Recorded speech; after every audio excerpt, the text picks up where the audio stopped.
자기가 만든 회사 애플에서 쫓겨난 스티브 잡스. 그에게 과연 무슨 일이 있었을까요? 불우하고 가난했던 어린 시절 이야기부터 시가총액 2,500조 이상의 가치를 지닌 애플이 탄생하기까지 스티브 잡스의 이야기 지금 시작합니다.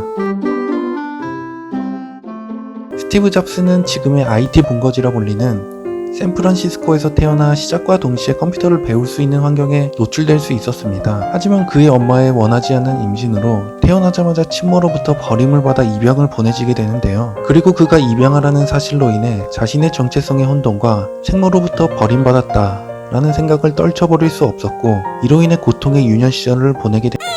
그리고 그런 분노와 고통으로 인해 정서적으로 안정되지 못하고 학교에서는 고아라고 놀림을 받는 등의 수모를 겪기도 했습니다. 주변 사람들을 믿지 못하며 자랐던 그의 유년 시절은 훗날 그의 성격에도 큰 영향을 미치게 됩니다. 그의 양 부모님의 말에 따르면 친구와 밖에서 노는 대신 차고에서 안 쓰는 부품을 모아 뭔가 만드는 것을 좋아했다고 하네요. 그리고 한번 일을 시작하면 포기하지 않았다고 합니다. 산만한 아이였던 스티브 잡스는 고등학교 때도 학업에는 특별한 재능을 보이지는 못했고 이후 교양 과목 위주로 가르치는 리드 대학교에 입학하게 됩니다. 하지만 대학 생활에 별 흥미도 느끼지 못했고 부모님이 지원해 주었던 학비에 비해 대학 수업이 가치 있다고 생각하지 않아서 6개월 만에 대학을 중퇴하게 됩니다. 하지만 중퇴한 후에도 1년 6개월 정도 대학 여기저기를 떠돌며 청강색으로 관심 있는 수업을 듣기 시작했습니다. 그 수업에는 캘리그라피 수업도 있었죠. 대학을 중퇴하고 직업도 없었던 잡스에게 당시 삶은 그다지 낭만적이지 않았습니다. 기숙사 방조차 없었기 때문에 친구 방의 바닥에서 잠을 자곤 했는데요. 한 사원에서 일주일에 한 번씩 주는 무료 식사를 얻어먹기 위해 일요일 밤마다 7마일씩을 걸어 다니기도 했습니다. 그렇게 돈이 떨어져 가던 취준생 잡스는 어딘가에 입사하기 위해 회사에 지원서를 내게 되는데요. 1973년 입사 지원 서류가 어느 경매 사이트에 올라오기도 했습니다.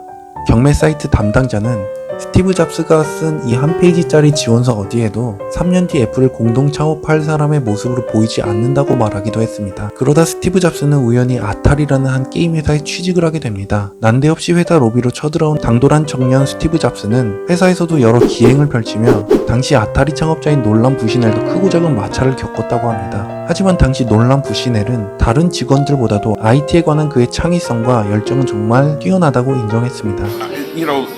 People ask me that all the time, and I actually found Steve to be charming and interesting. 직장인의 스티브 잡스는 결국 1년도 채우지 못하고 회사를 나오게 됩니다. 그러던 중 잡스는 운명의 상대 워지니악을 만나게 되죠. 고등학교 선후배 사이였던 그들은 컴퓨터라는 공통 관심사로 훗날 친해지게 되었는데요. 이미 천재 컴퓨터 엔지니어로 인정받고 있던 워지니악은 슈레패커드 동호회 모임에서 PC 제작에 관심을 갖게 되어 자신이 개발한 컴퓨터를 만들게 되었고, 이를 계기로 스티브 잡스와 컴퓨터 회사를 공동으로 창업하게 됩니다. 그렇게 우리 모두가 알고 있는 애플이 1976년 세상에 나오게 됩니다. 워지니악과 스티브 잡스는 부모님 집의 차고에서 컴퓨터를 만들기 시작합니다. 그렇게 탄생한 컴퓨터는 애플1이라는 이름으로 출시가 되었는데요. 당시에는 획기적인 개념이었던 개인용 컴퓨터의 인식을 세상 사람들에게 심어주었던 엄청난 사건이었습니다. 그때 사람들은 컴퓨터는 IBM 같은 회사나 대기업에서 극소수의 전문가들만 다룰 줄 아는 고가인 제품인 줄로만 알았으니까요. 애플1은 당시 200대만 생산되었으며 현재는 세상에 16대가 남아있다고 전해지는데요. 이 중 한 제품은 9억 원의 경매에 낙찰되어 화제를 불러모으기도 했습니다. 작동이 되는 제품은 현재 5대만 남아있는 것으로 알려져 있으며 그 중 하나는 넥슨 컴퓨터 박물관에 소장되어 있습니다. 1977년 스티브 잡스는 이어 애플2를 선보였습니다. 이를 기점으로 미국 전역에서 개인용 컴퓨터 붐이 일어났으며 총 600만 대가 팔린 엄청난 판매 기록을 세우게 됩니다. 이는 단숨에 스티브 잡스를 전세계 스타로 만들어주었죠. 그리고 이미 20대에 어마어마한 부를 거머쥐게 됩니다. 애플과 스티브 잡스는 그야말로 전성기를 보내게 됩니다. 1980년 12월 애플이 기업 공개를 했을 때에는 그는 이미 2억 5,600만 달러의 개인 자산을 모으게 되었죠. 또한 전세계 가장 핫한 유명인들만 선정된다는 타임즈의 표지 모델의 컴퓨터가 등장하게 되어 세상을 놀래키기도 했습니다. 그리고 이는 퍼스널 컴퓨터의 대중화를 이끈 스티브 잡스의 영향이 매우 컸었기 때문이었죠. 한편 화려했던 애플과 스티브 잡스의 영광도 잠시, 이후 애플은 여기저기서 위기를 맞이하게 됩니다. 우선 애플2의 후속작으로 나왔던 애플3의 판매가 매우 저조하였는데요. 1억 달러, 우리나라 돈으로 약 1,000억 원의 제품 개발 비용을 들였지만 세상에 겨우 12만 대 정도만 팔린 채 단종되었다고 합니다. 세상 무서울 것이 없었던 스티브 잡스는 한 가지 부족했던 것이 있었는데요.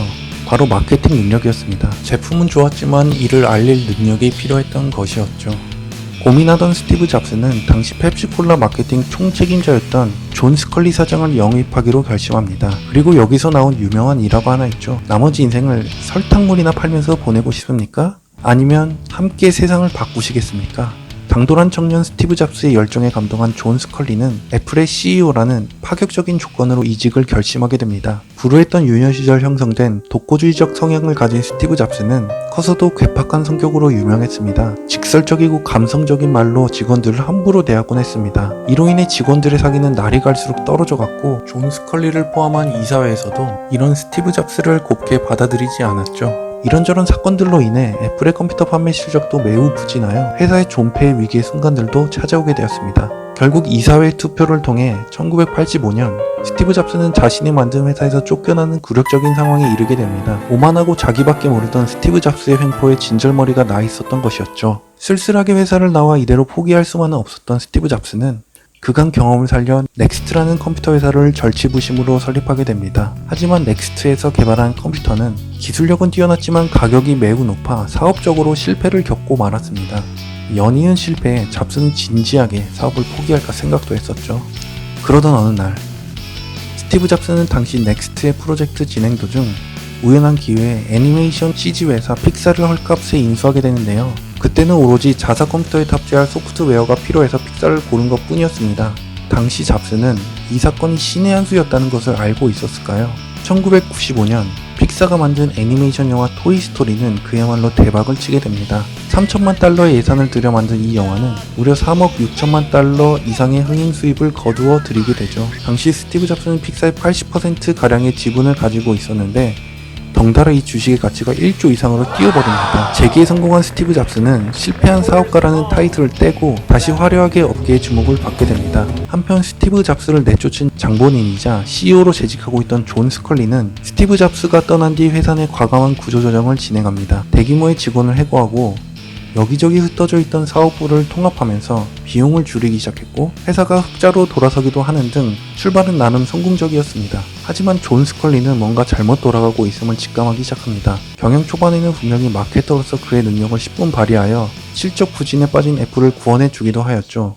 하지만 가장 중요한 것이 빠졌던 겁니다. 바로 스티브 잡스가 심어놓은 혁신과 창의성의 DNA였습니다. 스티브 잡스는 항상 남들과는 다르게 생각했고 그 과정에서 동료들 간에 매우 치열한 논쟁과 싸움을 벌여왔습니다. 물론 이러한 점으로 인해 불미스러운 사건들도 많았지만 그러한 결과로 애플 컴퓨터, 매킨토시 등 수많은 혁신적인 제품들이 세상에 나올 수 있었죠. 반면 코카콜라 출신의 존 스컬리는 혁신보다는 안정을 추구하였습니다. 세상을 바꾸는데 노력하는 것보다 다시 설탕물을 파는 마인드로 돌아간 셈이었죠. 존 스컬리는 위기의 애플을 구원하는 데에는 성공하였지만 이후 스티브 잡스가 없는 애플은 서서히 몰락의 길을 걸어가기 시작합니다. 이후 애플은 여러 프로젝트들을 진행하지만 현실성이 부족하여 성공하지 못했고 동시에 너무 많은 제품 라인들을 기획하고 개발했던 탓에 비용만 늘어나게 되었습니다. 그 후에도 별다른 성과를 보여주지는 못하였죠. 첨단 IT 산업에 필요한 혁신적인 의사결정을 무시하고 전통적인 경영 방식에만 빠져들어 애플만이 가지고 있던 독창성과 창의성은 점점 없어지고 마는데요. 혁신성이 결여된 애플은 실적 부진을 거듭하다가 존 스컬리는 약 10여 년간 지켜온 CEO에서 물러나며 결국 1993년 애플을 떠나게 됩니다. 그리고 몇 차례 애플의 CEO가 바뀌었지만 애플의 생명의 불씨와 혁신성을 심어주기에는 역부족이었습니다. 애플의 방황은 이후에도 계속되었습니다. 애플의 5대 CEO였던 길 아멜리오는 죽어가던 애플을 살리기 위한 특단의 결정을 내리게 됩니다. 다시 스티브 잡스를 회사에 들여오는 것이었죠. 언제나 자신의 회사에 돌아갈 것을 꿈꿔왔던 잡스는 이에 승낙을 하고 자신을 내쫓았던 회사의 경영 컨설턴트로 복귀하며 다시 한번 재기의 발판을 마련하게 됩니다. 그리고 드디어 1997년 스티브 잡스는 애플의 CEO로 화려하게 복귀를 하게 되죠. 잡스가 다시 돌아온 후 애플은 예전의 영광을 서서히 되찾아가기 시작합니다. 현재 우리가 너무나도 잘 알고 있는 아이맥, 아이팟, 맥북, 아이폰, 에어팟 등의 제품이 그의 손을 거쳐 세상에 나오게 된 것이죠. 일단 애플로 돌아온 스티브 잡스는 아이맥을 크게 성공시킵니다. 아이맥은 1998년부터 출시된 데스크탑 컴퓨터로 기존 컴퓨터와는 다르게 모니터와 본체가 자체가 분리되지 않고 합쳐져서 나온 올인원 컴퓨터입니다. 기존 데스크탑 컴퓨터와 달리 본체와 모니터에 주렁주렁 달려있는 선들이 없어서 깔끔한 외형을 유지할 수 있었고 직관적이고 심플한 사용법으로 많은 유저의 사랑을 받아온 제품이었죠. 그리고 맥이 성공했던 이유 중 하나는 바로 글씨체 때문이었습니다. 지금은 상상할 수 없지만 당시 컴퓨터는 매우 딱딱한 글씨체 한 종류밖에 없었습니다. 아무도 컴퓨터에 글씨체를 도입할 생각을 하지 않았었죠. 스티브 잡스는 맥 제품을 만들 때마다 차가운 기술의 감성적인 디자인의 폰트를 도입하였고 오늘날의 여러가지 글씨체를 탄생시킨 가장 큰 공을 세운 인물로 평가받고 있습니다. 훗날 연설에서 이렇게 맥에 글씨체를 도입한 배경에는 대학 자퇴 후 청강했던 캘리그라피 수업과의 인연 때문이었다고 말했죠. Reed College at that time offered perhaps the best calligraphy instruction in the country. I decided to take a calligraphy class to learn how to do this. It was the first computer with beautiful typography. If I had never dropped in on that single course in college, the Mac would have never had multiple typefaces or proportionally spaced fonts. 그리고 같은 해 픽사에서 만든 벅스라이프 또한 엄청난 인기몰이를 하며 전세계 애니메이션 시장을 또 한 번 흔들어 놓았습니다. 연이은 스티브 잡스의 성공 가도로 애플의 순 자산 가치는 순식간에 1억 달러로 껑충 뛰게 됩니다.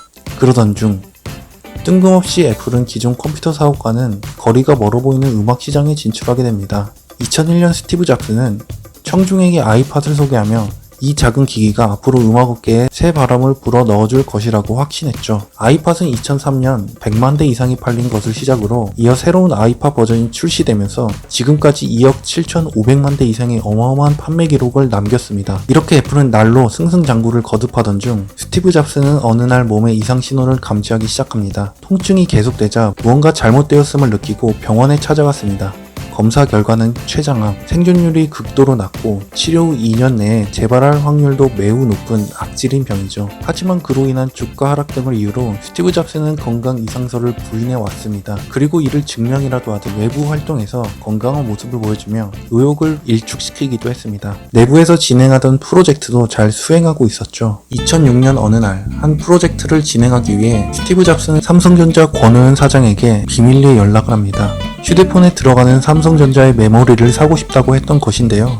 영업 비밀이었기 때문에 그 당시에는 메모리를 사려는 이유는 말하지 않았습니다. 그리고 스티브 잡스는 권오현 사장에게 곧이어 있을 애플 제품 설명회에 초대를 했는데요. 이때까지만 해도 권오현 사장은 앞으로 무슨 일이 일어날지 전혀 몰랐다고 합니다. 그리고 세상의 역사를 뒤바꾸었던 엄청난 사건이 2007년에 일어나게 되죠. 스티브 잡스는 핸드폰, mp3 플레이어, 인터넷을 합친 작은 기기를 세상에 내놓게 됩니다.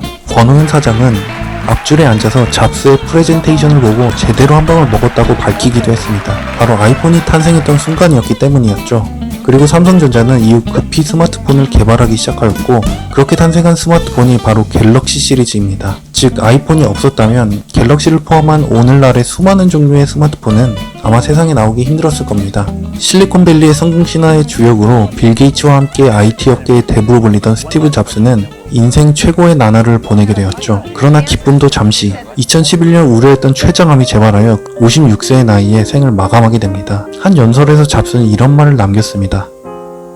Death is very likely the single best invention of life. Death is the destination we all share. No one has ever escaped it. 스티브 잡스가 죽고 팀 쿡은 새롭게 애플의 CEO에 오르게 되었고 그는 애플과 스티브 잡스의 철학을 살려 중요한 것에 집중하고 경영활동에 내실을 다져나갑니다. 스티브 잡스의 공백이 무색해질 정도로 애플은 이후에도 팀 쿡의 지휘하에 놀라운 성장과 성공을 이어나가고 있습니다.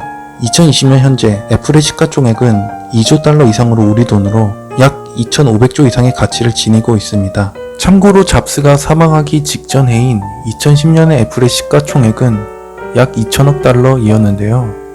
잡스가 죽고 10년도 안 되어 10배 이상의 가치의 회사로 엄청나게 성장한 것입니다. 영상 잘 보셨나요? 구독과 좋아요 눌러주시면 앞으로 더 좋은 영상으로 찾아뵙겠습니다. 그럼 모두 행복한 하루 되세요.